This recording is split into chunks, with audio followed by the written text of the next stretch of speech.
Now to our ripoff alert. What started out as a legitimate business deal stalled before the buyer ever even turned the ignition key. Marie Mortera explains how federal authorities slammed the brakes on this automotive ripoff alert.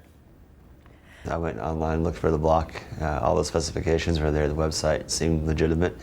And I actually made a phone call and we actually had a conversation about the engine. Kelly Bowen says he found exactly what he was looking for on the site risingsuns.com.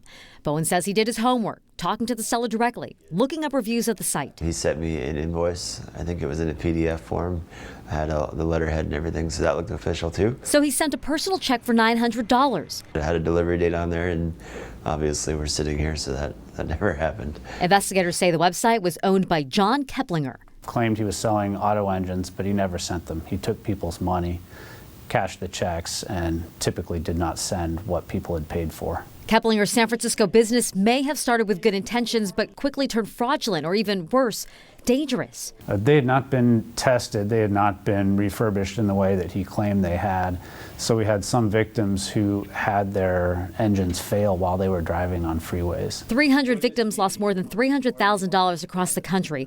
Bowen says he feels he did his due diligence and isn't sure that he would have done anything different. I called the number and had a conversation, and that's a big thing for me. If I can hear the person's voice, then it gives it some sense of legitimacy. However, postal inspectors say some simple searches can quickly uncover a scam. Find out where they're located. That's actually a really good indicator. Check that phone number out. You can do a Google on that phone number. A lot of times that phone number comes out to be fraud. Keplinger was sentenced to 27 months in prison and ordered to pay more than $300,000 in restitution. With this ripoff alert, I'm Marie Mortera, News 3.